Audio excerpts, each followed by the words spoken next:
Baik, bismillahirrahmanirrahim. Assalamualaikum warahmatullahi wabarakatuh. Perkenalkan, nama saya Hanifah Cahyaningrum dengan NIM B0112213992 dari Program Studi Ilmu Hukum, kelas mata kuliah umum WSBM Hukum H. Di sini, pada kesempatan kali ini, saya akan menjelaskan mengenai potensi kemaritiman di Indonesia. Potensi sumber daya maritim di Indonesia itu perlu digarap maksimal. Potensi sumber daya maritim di Indonesia sangat besar dan hal ini tuh menjadi keuntungan yang belum digarap secara optimal, sehingga kesempatan mengembangkan potensi sumber daya maritim yang sangat besar perlu diimbangi oleh sumber daya manusianya yang berkualitas dan kompeten. Pengembangan potensi dari sumber daya maritim yang ada di Indonesia itu punya dibangun melalui hilirisasi sumber daya maritim yang nantinya tuh hilirisasi ini mampu memberikan nilai tambah besar pada setiap bahan baku yang dihasilkan dan mampu memperkuat struktur ekonomi nasional.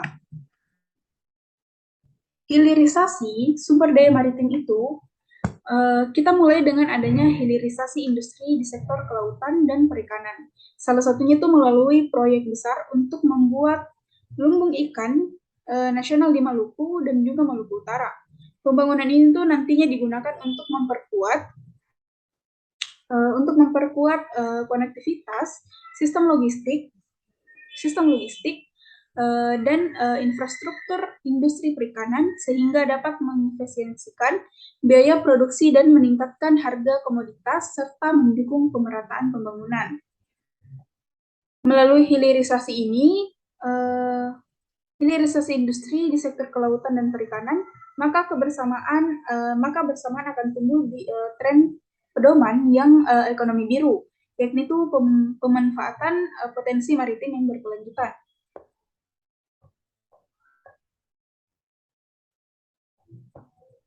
Selanjutnya, saya akan menjelaskan mengenai potensi pembangunan ekonomi kemaritiman yang berdasarkan dengan jenis sumber daya alam. Yang pertama itu sumber daya dapat pulih atau biasa disebut dengan renewable resources.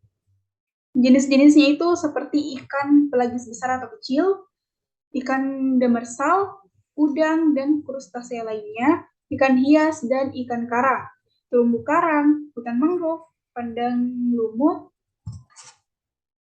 lumun, pulau kecil, dan lain-lain.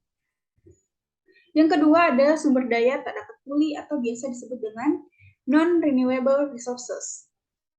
Bahan-bahannya itu bahan tambang dan mineral, jenis-jenisnya itu ada bahan bangunan, pasir besi dan pasir kuarsa, batu apung, siderit, mineral radioaktif atau biasa disebut dengan zirkon, garam, titanium, lempung kualin, kromit atau kromium dan emas.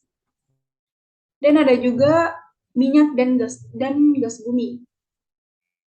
C. Energi kelautan, jenis-jenisnya itu seperti gelombang, OTECH atau biasa disebut dengan Ocean Thermal Energy Conversion, pasang surut, angin. D. Jasa-jasa lingkungan atau environmental service.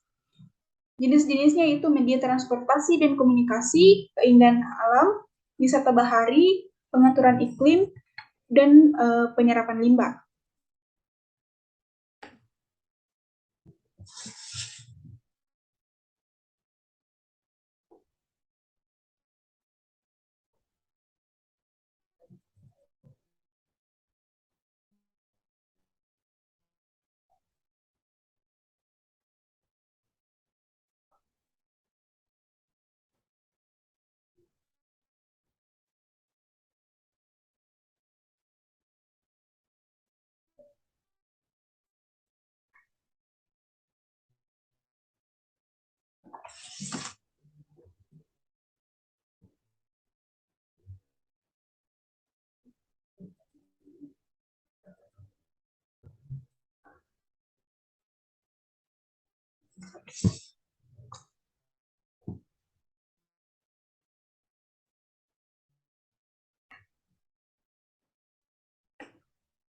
Lanjut ke bagian kedua, yaitu potensi pembangunan ekonomi kemaritiman menurut sektor kegiatan.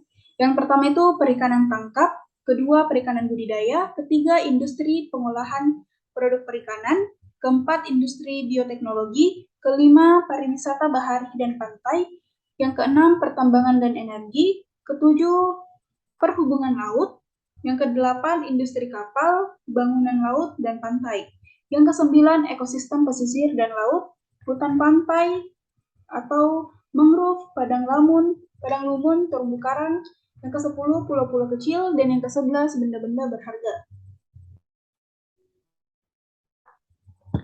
Sebelum itu, saya akan menjelaskan mengenai tentang ekonomi maritim Indonesia. Indonesia itu merupakan negara kepulauan terbesar di dunia dengan total 17.504 pulau dan dikelilingi oleh 108.000 km garis pantai. Garis pantai ini tuh merupakan garis pantai terpanjang kedua di dunia setelah Kanada. Selain itu, 3/4 wilayah Indonesia terdiri dari laut. Oleh karena itu, di Indonesia, ekonomi maritim adalah sebuah prospek yang sangat menjanjikan. Dari seluruh sektor ini, potensi total nilai ekonomi yang dapat disumbang adalah sekitar 1,5 triliun US dollar per tahun dengan potensi sekitar 45 juta lapangan kerja. Selanjutnya, sektor ekonomi maritim yang menjanjikan. Terdapat peluang pembangunan ekonomi maritim yang sangat luas di Indonesia. Berikut ini beberapa contoh pembangunan ekonomi beberapa sektor yang ternyata dapat sangat membantu perekonomian negara, yaitu pertama tambak udang. Contoh pertama itu adalah ekonomi maritim untuk budidaya hasil laut seperti udang yang terdapat 3 juta hektar lahan pesisir yang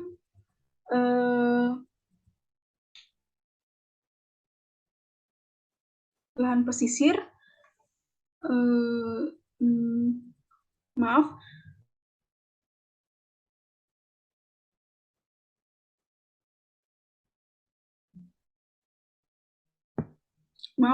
terdapat 3 juta hektar lahan pesisir yang cocok untuk dijadikan budidaya tambak udang jenis Paname. Dengan usaha tambak udang seluas 500.000 hektar, maka setiap tahunnya hasil yang dapat dikumpulkan adalah 20 juta ton atau 20 miliar kilogram udang, dengan produktivitas rata-rata 40 ton per hektar per tahun. Harga udang Paname adalah 5 kilogram, 5 US dollar per kilogram. Dari hasil tersebut, nilai ekonomi yang diterima adalah 100 miliar US dollar setiap tahunnya. Selain nilai ekonomi dari 500.000 hektar tambak udang ini, akan ada lapangan kerja untuk 2 juta orang secara langsung dan secara tidak langsung sebanyak 1,5 juta orang. Kasus ini tuh hanyalah untuk satu jenis budidaya laut, namun masih banyak sekali budidaya laut dan perairan payo lain yang juga menjanjikan nilai ekonomi tertinggi. Jika ekonomi maritim Indonesia dapat dikembangkan, maka bukan hal yang tidak mungkin bahwa ekonomi maritim dapat memberikan sumbangan signifikan ke pembangunan ekonomi Indonesia. Pada ilustrasi tersebut menunjukkan bahwa bagaimana pentingnya bidang maritim untuk pembangunan ekonomi di Indonesia. Tidak heran jika Presiden dan Wakil Presiden Jokowi dan Yusuf Kala menjadikan maritim Indonesia itu sebagai prioritas pembangunan ekonomi. Selama 4 tahun terakhir ini, terjadi banyak kemajuan di bidang maritim. Pertama, pemberantas illegal fishing oleh nelayan asing. Yang kedua, program konservasi lingkungan melalui peraturan penangkapan ikan yang mengutamakan hal tersebut. Selain itu, sejak tahun 2016, mampu dipangkas menjadi 4 hari dari 9 hari berkat pembenahan manajemen pelabuhan. Pembangunan ekonomi maritim di Indonesia juga terlihat dari berkurangnya ekspor Indonesia yang dilakukan melalui pelabuhan Singapura dari 70% di tahun 2014 menjadi 40% di tahun 2016.